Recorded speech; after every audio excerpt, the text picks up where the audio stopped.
سيدنا محمدا عبده ورسوله اللهم صل وسلم على سيدنا محمد مفتاح باب رحمة الله عدد ما في علم الله صلاة وسلاما دائمين بدوام ملك الله وعلى آله وصحبه.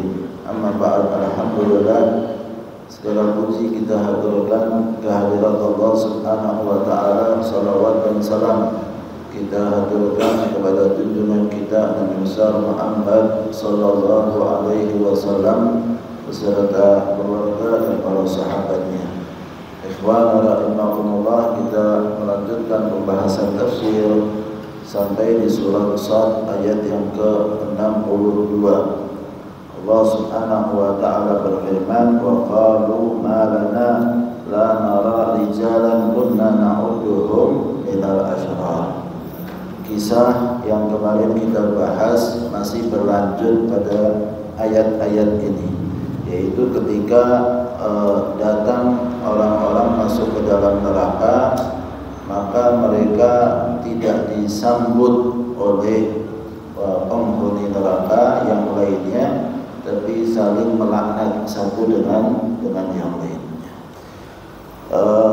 Seperti apa yang disebutkan, qalu rabbana man qaddama lana hadza fazidhu 'adzaban fi'an finnar. Ketika para pengikut merasa bersalah dengan keadaan dirinya, masuk dalam api neraka, mengikuti orang-orang yang salah dalam kehidupan mereka ketika hidup di dunia, maka membuat mereka marah dengan pemimpin-pemimpin mereka, sehingga mereka minta sama Allah Subhanahu wa taala, siapa yang menjadi sebab saya ini masuk dalam api neraka ini, supaya ditambah saja siksanya kepada mereka, azidhu azaban dhi'fan, lipat 2 kali terhadap mereka yang menjadi sebab bahwa mereka akhirnya masuk dalam api neraka. Kemudian dilanjutkan oleh Allah Subhanahu wa taala di dalam ayat ini, wa qalu, dan mereka mengatakan, para penghuni neraka mengatakan dalam diri mereka, ma lana la nara kunna rijalan kunna na'udduhum minal asyrar. Mengapa kita ini kok enggak melihat orang-orang yang dahulu kita anggap mereka itu adalah orang-orang yang buruk, orang-orang yang hina. Kenapa sekarang kita enggak lihat? Jadi mereka sudah ada di dalam api neraka, mendapatkan siksa, tapi mereka merasa kehilangan orang yang dahulu biasa mereka anggap remeh, hina, mereka ejek, jadikan cemoohan, dan mereka anggap mereka ini asyrar, orang-orang yang buruk. Siapa yang dimaksudkan? Yang dimaksudkan adalah orang-orang mukmin. Ini kenapa kita enggak lihat orang-orang yang dahulu kita anggap remeh ini, mana ini? Kok enggak ikut bersama dengan kita ini? Jadi mereka menganggap bahwa diri mereka itu mulia, dan mereka anggap diri mereka, ya sudah, kalau di neraka bareng-bareng di neraka semuanya. Sampai orang-orang yang dahulu mereka anggap remeh, ya harusnya kan ada sama kita. Kemana mereka itu? Kok kita nggak dapati? Ya. Dikatakan oleh Ibnu Abbas bahwa tafsirnya yang dimaksudkan orang-orang yang buruk, orang-orang yang hina, orang-orang yang remeh oleh penghuni neraka itu adalah sahabat-sahabat Rasulullah sallallahu alaihi wasallam. Abu Jahal nanti akan mengatakan, "Aina Bilal?" Mana Bilal ini? Yang dulu kita anggap remeh sebagai seorang budak. Aina Suhaib? Ya, Suhaib juga termasuk orang-orang yang lemah. Aina Ammar? Mana itu Ammar ibn Yasir yang dahulu dihina-hina? Sebagaimana kita tahu bahwa Abu Jahal itu yang membunuh ibunya Ammar ibn Yasir dengan tusukan. Ketika diminta untuk murtad, keluar daripada Islam, maka diludahi Abu Jahal oleh Sayyidatuna Sumayyah. Jadi termasuk orang wanita, termasuk orang yang pertama syahid dalam Islam adalah seorang wanita, yaitu namanya Sumayyah. Sayyidatuna Sumayyah ini ibunya Ammar ibn Yasir. Kemudian disusul oleh ayahnya Yasir, maka dua orang termasuk orang-orang yang syahid dalam Islam. Ulaika fil firdaus, mereka berada di dalam surga al-firdaus. Kenapa kamu malah tanya-tanya? Enggak ada mereka, dianggapnya mereka bakal bersama dengan Abu Jahal. Wa'ajaba li Abi Jahal. Sungguh mengherankan bagi Abu Jahal ini. Mengapa? Kasihan dia. Anaknya masuk Islam. Ikrimah bin Abi Jahal akhirnya masuk Islam. Putrinya Juwairiyah itu juga masuk Islam. Ibunya itu masuk Islam. Jadi semuanya sudah masuk Islam. Wa aslama akhu, saudaranya Abu Jahal itu masuk Islam. Jadi yang tidak masuk Islam hanya Abu Jahal saja ya. Sedangkan Abu Jahal dalam keadaan kekafirannya, sebagaimana kita tahu bahwa Abu Jahal ketika ditanya pada waktu peperangan Badar, besoknya itu perang Badar, ada seorang yang bicara kepada Abu Jahal, gimana wahai Abu Jahal, ini tinggal kita berdua saja, nggak ada orang lain. Pendapat kamu tentang Muhammad itu bagaimana? Benar atau tidak? Kata Abu Jahal, benar Muhammad. Nggak ada yang salah sama Muhammad. Muhammad dari dahulu kita kenal sebagai orang yang jujur, nggak pernah bohong sama sekali. Terhadap risalah yang dibawa dia pasti benar. Lalu kenapa kita perangi Muhammad? Ini sampai moyo-moyonya kita ini bahasanya. Kok ya sampai kemudian kita kekeh dengan keadaan kita untuk berperang melawan Muhammad, yang katanya Abu Jahal dahulu kita ini satu keluarga selalu bersaing dengan Bani Hashim. Bani Hashim bikin sesuatu, ya kita bikin sesuatu. Bani Hashim kasih makan orang-orang yang haji, ya kita kasih makan. Kita orang-orang mulia, nggak ingin diremehkan. Bani Hashim kasih air Zam-Zam, kita datangkan air, kita kasih mahal biaya, kita beri sama orang-orang haji. Nah, ketika Bani Hashim ada yang ngaku jadi nabi, itu Rasulullah Sallallahu Alaihi Wasallam. Lah ya kita nggak bisa, keluarga kita salah satu kita suruh ngaku jadi nabi, nggak bisa. Ya sudah, kita musuhi Muhammad, kita perangi Muhammad sampai akhir. Ya. Lihat bagaimana keadaan beliau Abu Jahal ini menjadi orang yang memerangi Rasul. Memang niatannya mau perangi Rasul sudah. Dan bagaimana nasibnya orang-orang yang mengikuti Abu Jahal? Satu kerugian besar. Ini hanya pribadi orang tersebut yang salah gitu. Tapi dia ngajak-ngajakin orang sampai 1000 orang ikut dalam perang Badar karena Abu Jahal. Abu Sufyan yang kita tahu bahwa sebetulnya Rasulullah SAW itu mengejarnya kafilah dagang. Kafilah dagang yang dibawa sama Abu Sufyan. Abu Sufyan bisa menyingkir dan akhirnya jalan lebih cepat sehingga tidak bisa dicapai oleh Rasulullah SAW. Datanglah orang-orang Mekah dengan membawa tentaranya untuk melindungi kafilah dagang. Abu Jahal sudah kirim orang kepada Abu Jahal, ini kita sudah selamat pulang awai.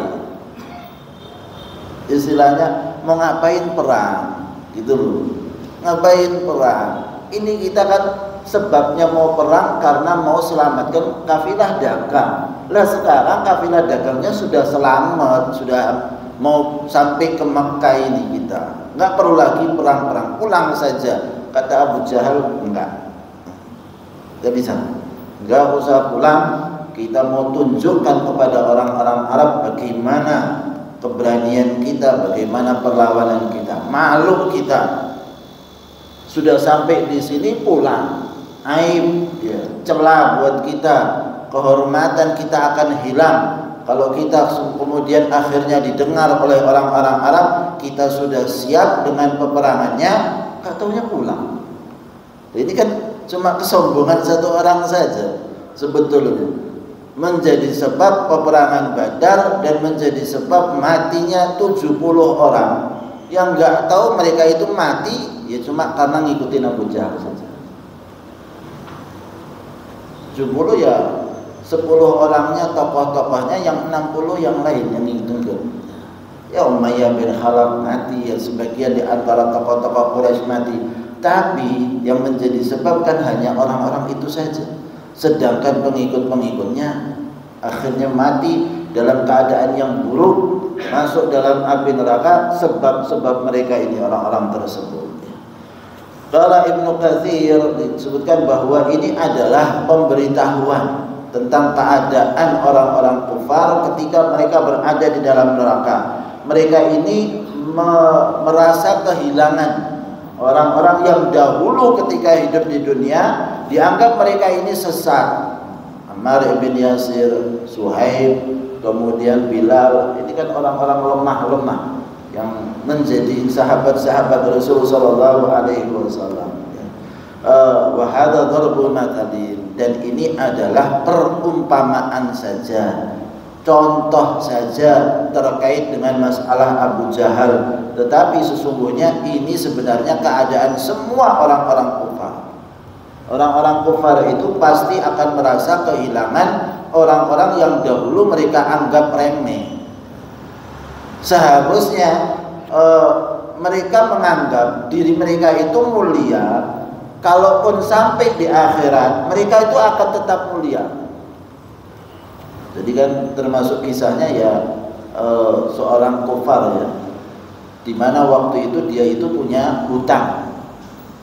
Dia punya hutang sama seorang muslim, membeli sesuatu dari orang muslim tapi gak dibayar-bayar. Datang orang muslimnya sama orang kafir, katakan bayar di sini. Kata orang kafirnya, gini aja, kan kalian menganggap bahwa nanti kita ini sampai di akhirat. Kan mereka kan orang-orang yang tidak percaya hari akhir. Gak mungkin lah ada dalam bayangan mereka orang sudah mati lalu nanti dibangkitkan untuk hari pembalasan. Mereka ingkar terhadap itu. Lalu bicara sama orang muslimnya, kan kalian menganggap bahwa kita ini bakal nanti di akhirat ada kebangkitan. Iya, katanya orang muslim. Ya sudah, gini sajalah, nanti saya bayarnya di akhirat. Loh, kenapa? Karena mereka menganggap kalau mereka dihidupkan oleh Allah sekarang dalam keadaan mereka ini kaya, nanti kalaupun di akhirat ya kita kaya. Itu anggapannya mereka. Kalaupun kita itu nanti dibangkitkan oleh Allah seperti kalian pahami orang-orang muslim, maka mereka akan menganggap bahwa kita ini bakal dibangkitkan dalam keadaan kita ini jadi tokohnya, jadi pemimpinnya, jadi penguasanya, harta kekayaan ada, ya nanti kita bayar sajalah di akhirat. Ya itu cemoohan, ejekan sajalah mereka terhadap muslim, tapi anggapan mereka kalaupun mereka ini dihidupkan oleh Allah, pasti dihidupkan ya seperti saat di dunia ini loh. Mereka mulia ya harusnya nanti di akhirat juga mulia. Sehingga ketika mereka berada di dalam neraka dengan siksaannya, mereka nggak tahu ada hidup surga itu, mereka nggak tahu. Kalaupun ada, ya istilahnya ada orang-orang yang mereka ejek waktu hidup di dunia, ya harusnya ikut sama kita di neraka ini, dan harusnya ya lebih rendah daripada kita. Itu anggapan mereka orang-orang kufar terhadap kaum muslimin. Ya. Attakhadnahum sikhriyan am zaghat anhumul absar. Mereka mengatakan dalam diri mereka bahwa sesungguhnya aja'alna haula'i al-mu'minina fid dunya huzuan wa sukhriyan. Kita kan sudah jadikan mereka ini orang-orang mukmin ini sebagai cemoohan, hinaan ya. Am hum ma'ana finnar, apa mereka ini ada bersama dengan kita di dalam api neraka? Walakin la narahum, tapi kok kita nggak lihat mereka ini kemana? Orang-orang muslimnya, orang-orang mukminnya yang mereka anggap bahwa mereka ini adalah orang-orang yang hina. Qala al-Baydawi inqarun ala anfusihim. Sebenarnya ungkapan ini adalah pengingkaran terhadap diri mereka sendiri. Mereka tahu sebenarnya salah, tapi ya tidak mengakui bahwa diri mereka salah, walaupun sudah ada di dalam api neraka. Wa ta'ibun laha bil istighsari minal mu'minin ka'annahum qalu laisa hauna finnar. Mereka itu kok nggak ada di dalam api neraka ini, kenapa? Amalan anhum absaruna, apa pandangan kita ini sudah burung, sudah nggak benar pandangan mata kita ini, sehingga kok kita nggak lihat mereka. Sudah rabunkah mata kita ini? Kenapa kok kita ini nggak lihat mereka ini? Qala Allah Ta'ala, maka Allah Subhanahu wa Ta'ala sebutkan di dalam ayat, inna dzalika la haqqun takhasumu ahlin nar. Sesungguhnya apa yang kami beritakan, kata Allah Subhanahu wa Ta'ala, wahai Rasul sallallahu alaihi wasallam, dari ucapan-ucapan penghuni neraka itu semuanya adalah perselisihan mereka ketika mereka ada di dalam neraka. Mereka saling menyalahkan satu sama yang lainnya. Pembicaraan itu adalah sesuatu yang hak, benar, akan terjadi. Para penghuni neraka satu sama yang lain, pengikutnya akan menyalahkan pemimpinnya, dan ternyata pemimpinnya malah cari-cari orang-orang mukminnya, merasa diri mereka masih mulia, sehingga harusnya orang-orang mukmin yang dahulu mereka ejek-ejek seharusnya lebih rendah lagi keadaannya di dalam api neraka. Padahal sesungguhnya mereka mendapatkan kemuliaan dari Allah Subhanahu wa Ta'ala sebagai penghuni-penghuni surga, bahkan derajat mereka mulia di sisi Allah Subhanahu wa Ta'ala sebagai sahabat-sahabat Nabi sallallahu alaihi wasallam. Lahwal haq alladzi la budda wa ayatakallam. Ini adalah sesuatu hal yang benar, yang hak, yang Allah sampaikan, dan kelak itu yang akan terjadi. Itu yang akan terjadi. Mereka nanti bakal bicara kok satu sama yang lainnya. Kemudian di dalam ayat yang selanjutnya Allah Subhanahu wa Ta'ala berfirman, qul innama ana mundziru wa ma min ilahin illallahul wahidul qahhar. Katakanlah wahai Rasul sallallahu alaihi wasallam, sesungguhnya aku ini adalah seorang pemberi peringatan. Innama ana mundzirun, aku ini adalah Rasul utusan Allah Subhanahu wa Ta'ala. Undirukum, aku berikan peringatan kepada kalian, aku takut-takutkan kalian min adzabihi, dari siksaan Allah Subhanahu wa Ta'ala. Illam tu'minu, apabila kalian ini tidak beriman kepada Allah Subhanahu wa Ta'ala. Walastu bisahirin wala syairin wala kahinin, aku ini bukanlah seorang penyair, aku ini bukan seorang penyihir, aku ini bukan tukang dukun, sama sekali enggak.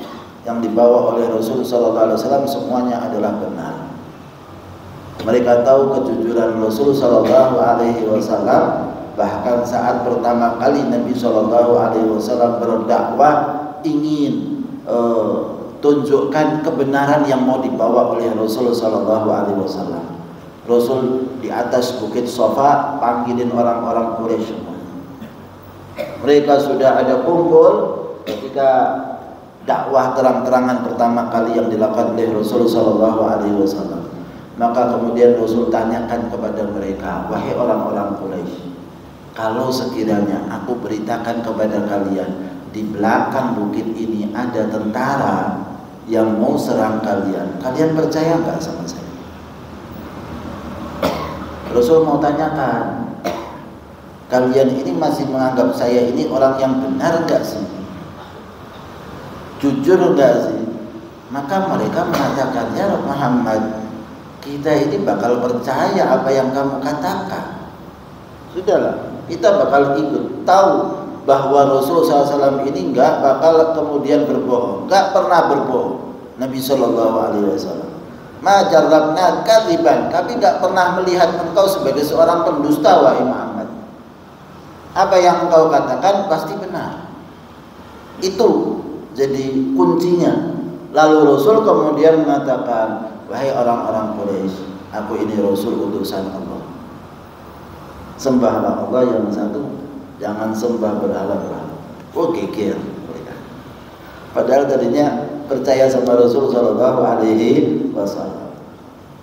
Tapi ternyata mereka nggak mau ikut dengan Rasul dan menentang Rasul Shallallahu Alaihi Wasallam. Kalau sudah apa? Sudah ingatkan tentang keadaan mereka, penyembahan berhala yang dilakukan oleh nenek moyang mereka adalah suatu hal yang salah. Mereka nggak terima itu. Akhirnya menentang Rasul Shallallahu Alaihi Wasallam. Padahal sudah dinyatakan oleh diri mereka sendiri kejujuran Rasul Shallallahu Alaihi Wasallam. Bahkan mereka itu kalau titip barang mulia, titipnya sama Rasul. Mereka punya uang ini, emas ini, biar selamat bagaimana? Nitipnya sama Rasul Shallallahu Alaihi Wasallam. Karena mereka tahu bahwa Rasul SAW itu gak bakal ngambil uang mereka, gak bakal kemudian mencuri, berkhianat terhadap mereka, sama sekali tidak. Sehingga ketika Rasul SAW akan hijrah, maka Rasul SAW perintahkan Sayyidina Ali untuk apa? Kembalikan uang-uang titipannya dahulu. Harga barang-barang berharganya mereka yang mereka titipkan sama Rasul, Sayyidina Ali suruh kembalikan dulu. Rasulnya sudah jalan, dikejar oleh mereka, mau dibunuh oleh mereka, tapi nitip barangnya sama Rasul. Anda bisa bayangkan, dan sesuatu yang nggak klop, nggak tepat ini. Bagaimana mereka mau mengejar orang yang kalau saya mau titip barangnya sama orang ini, titip barang berharga sama Rasul Shallallahu Alaihi Wasallam, tapi untuk risalahnya nggak dipercaya oleh mereka.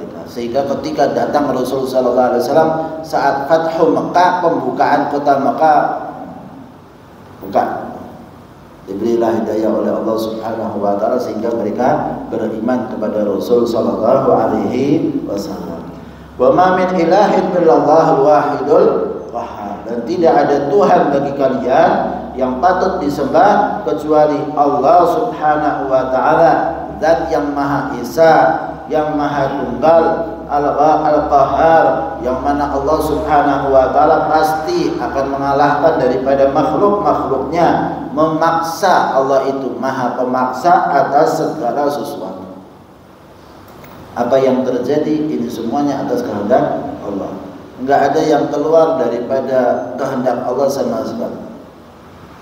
Tidak ada orang makhluk yang berencana lalu keluar daripada ketentuannya Allah. Enggak. Semua dalam genggamannya Allah, semua dalam kekuasaannya Allah. Allah kalaupun mau berkehendak untuk timpakan sesuatu pasti bisa, tapi Allah Subhanahu Wa Taala kasih waktu kok sama mereka. Sehingga inilah yang namanya ujian. Ujian itu tampaknya seperti biasa-biasa saja. Yang mau beriman dengan ujiannya, yang enggak mau beriman seperti nikmat.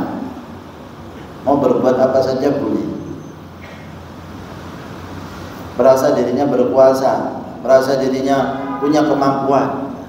Orang-orang kufar itu kan semacam itu kenyataannya, bahwa mereka itu ingin untuk menekan orang lain, ingin menghancurkan orang lain, ingin membinasakan orang lain, ingin dirinya berkuasa. Kalau ada yang enggak nurut sama mereka pasti akan dihancurkan oleh mereka. Terus itulah keadaan mereka dari dahulu sama.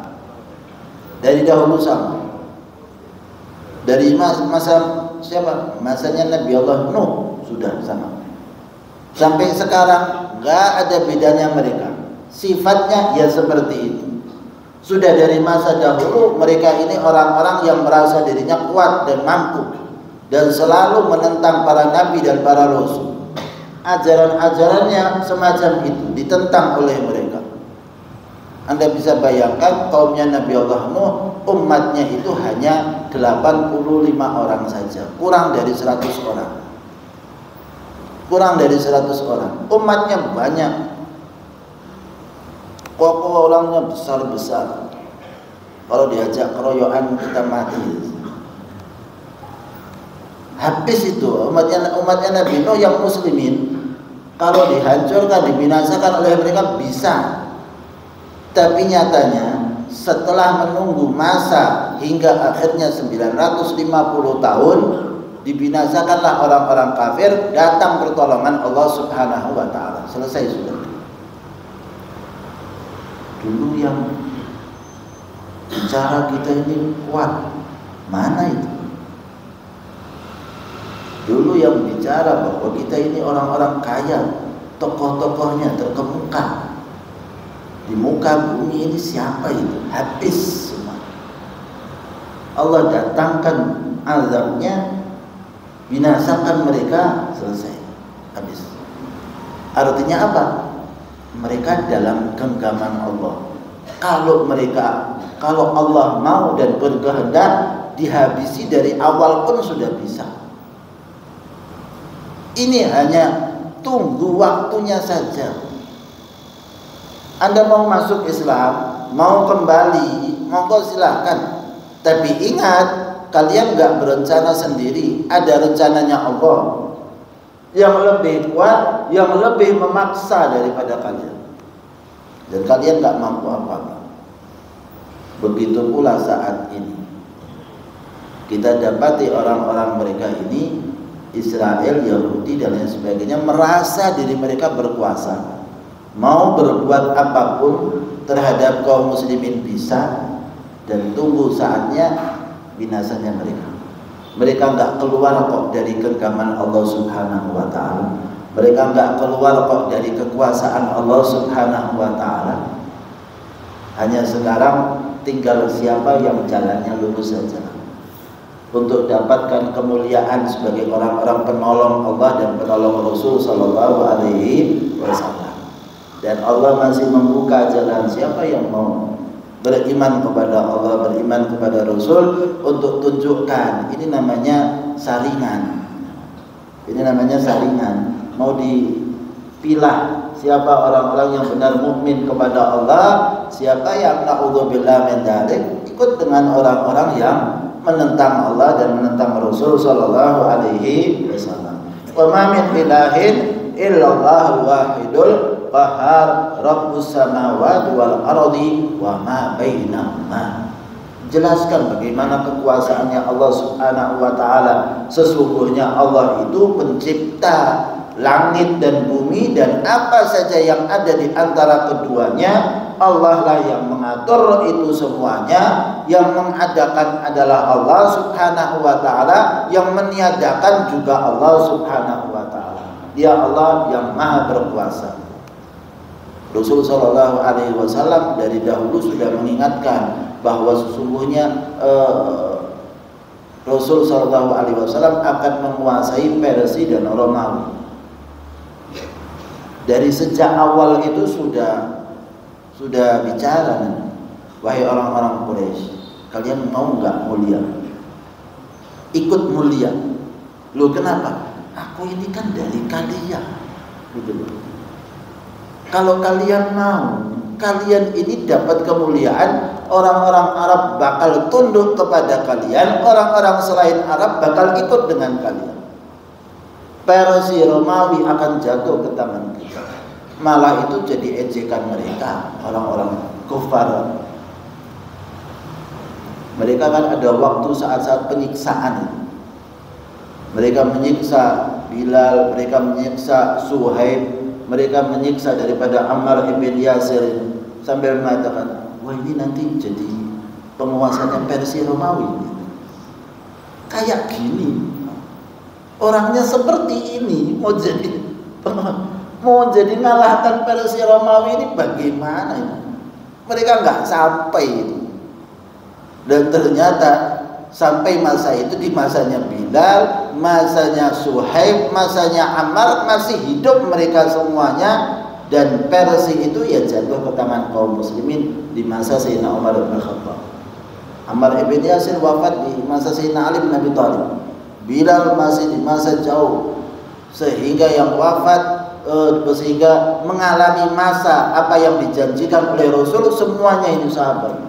Bilal, Ammar, Suhaib, semuanya mengalami masa apa yang pernah dijanjikan oleh Rasul sallallahu alaihi wasallam. Sedangkan mereka orang-orang kafir, Abu Jahal, Abu Lahab, Umayyah bin Khalaf ini selalu ngejek-ngejek mereka.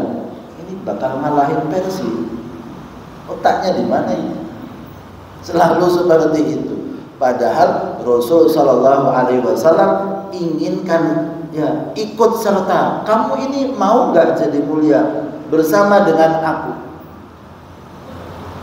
Sehingga Rasul Shallallahu Alaihi Wasallam ketika datang ke Mekah memenangi daripada mereka orang-orang kafir, mereka itu nggak dibunuh kok sama Rasul Shallallahu Alaihi Wasallam. Diajaknya masuk Islam, padahal mereka yang memerangi Rasul Shallallahu Alaihi Wasallam. Tapi ayo, kalian akan jadi mulia dengan adanya Rasul Shallallahu Alaihi Wasallam bersama mereka. Rabbus samawati wal ardi wa ma bainahuma al-azizul ghafar. Ya. Allah Subhanahu wa taala Maha perkasa, yang tidak ada tidak bisa ada sesuatu yang bisa mengalahkan Allah Subhanahu wa taala. Al-Ghaffar, di mana Allah Subhanahu wa taala ini Maha memberikan ampunan kepada siapa yang dikehendaki oleh Allah Subhanahu wa taala. Sehingga ketika Allah Subhanahu wa taala sebutkan di sini, Imam Razi menjabarkan lamma dzakara annahu qahar wa huwa mushirun bit tarhib wa takhwif ardafahu bima yadullu ala raja' wa tarhib. Allah Subhanahu wa taala ketika sebutkan di dalam sifat-sifatnya Allah bahwa Allah itu Maha Al-Qahhar, Maha pemaksa, maka di akhir ayatnya disebutkan Al-Ghaffar. Tapi Allah itu Maha pengampun loh. Selalu semacam itu. Ada ancaman, selanjutnya ada harapan. Jadi kalau ada orang merasa takut kepada Allah, ketahuilah Allah itu juga Al-Ghaffar. Allah itu Maha pengampun, semua dosa bakal diampuni oleh Allah Subhanahu wa taala. Wa maghfiratan ba'dal maut. Di antara doanya kita ini kan, apa doanya kita? Biasanya dalam doa disebutkan wa maghfiratan ba'dal maut. Ya Allah, supaya kita ini dapat ampunan setelah kematian, bukan sebelum kematian. Wa maghfiratan ba'dal maut. Setelah mati kita masih mengharapkan ampunannya Allah. Apakah Allah masih mengampuni pada saat setelah kematian? Iya. Bahkan orang itu masuk dalam kuburnya dengan keadaan dosa-dosa yang pernah dia lakukan, dan dia tidak pernah meminta ampun kepada Allah Subhanahu wa taala, belum meminta ampun, belum meminta ampunan sewaktu hidupnya dia, maka sesungguhnya Allah mampu untuk mengampuninya. Mampu. Kapan mengampuninya? Setelah kematian. Setelah nanti di alam akhirat, ya, diampuni oleh Allah Subhanahu wa taala, mampu kok. Ketika hari hisab, orang-orang kemudian dengan dosa-dosanya, Allah bisa katakan ini masuk surga. Allah berkehendak untuk diampuni orang tersebut. Ya sudah, kemampuan Allah maha luas. Gak ada yang sulit bagi Allah Subhanahu wa taala untuk menjadikan seorang hamba diampuni dosanya walaupun setelah kematian. Jadi kemampuan Allah itu bukan hanya terbatas di masa hidup kita saja. Dan bahkan kemampuannya Allah Subhanahu wa taala akan tampak sangat besar ketika nanti di akhirat kelak. Siapa yang dahulu berharap, dahulu kita berharap wa maghfiratan ba'dal maut, dalam doa-doa kita ini kan kita doa, ya Allah berikan ampunan kepada kita walaupun setelah kematian. Maka Allah berkuasa untuk itu. Sehingga disebutkan di sini sifat-sifat Allah Subhanahu wa taala yang menunjukkan ar-rahmah, Allah itu maha pengasih, al-fadl, Allah itu maha pemberi karunia, Allah maha pemberi Allah maha dermawan, wa hiya ar-rabbu al-aziz al-ghaffar. Sebutkan tiga sifatnya Allah Subhanahu wa taala, yang mana sifat-sifat ini adalah sifat-sifat yang menunjukkan kasih sayangnya Allah Subhanahu wa taala, dan Allah Subhanahu wa taala mampu terhadap segala sesuatu, tidak ada yang membuat lemahnya Allah Subhanahu wa taala. Wa kaunuhu ghaffarun mushirun bitarghib wa annahu yurja fadluhu wa thawabuh. Allah itu Maha Pengampun, sehingga sangat diharapkan pahalanya Allah, sangat diharapkan karunia Allah Subhanahu wa taala. Falau baqiyal insan 'alal kufr 70 sanah tsumma taba fa inna Allah Subhanahu wa taala yaghfir lahu bi rahmatihi jami'a dzunubi. Kalau seorang hamba ini kafir dalam keadaan hidupnya 70 tahun, lalu setelah 70 tahun masuk Islam, Allah mampu kok mengampuni 70 tahun itu. Entek semua yang pernah dibuat waktu 70 tahun, habis semuanya dosa-dosanya, ya. Wa yamhu ismahu min diwanil mudhnibin. Allah mampu untuk menghapus nama orang tersebut dalam diwannya orang-orang yang berdosa, dijadikan masuk dalam diwannya orang-orang muslim. Wa yusiluhu ila darajatil abrar, dan Allah mampu untuk menyampaikan orang tersebut masuk dalam kelompok orang-orang yang baik di sisi Allah Subhanahu wa taala. Tidak ada yang sulit bagi Allah Subhanahu wa taala, bahkan dosanya digantikan oleh Allah dengan kebajikan. Dosa yang dilakukan di masa kekafirannya dihapus oleh Allah, diganti dengan kebajikan oleh Allah. Ini menunjukkan bagaimana kekuasaan Allah, kemampuan Allah Subhanahu wa taala. Semoga kita termasuk di antara hamba-hamba yang mendapatkan ampunan dari Allah Subhanahu wa taala, sehingga kita dimasukkan dalam kelompok orang-orang yang al-abrar di sisi Allah Subhanahu wa taala. Amin Allahumma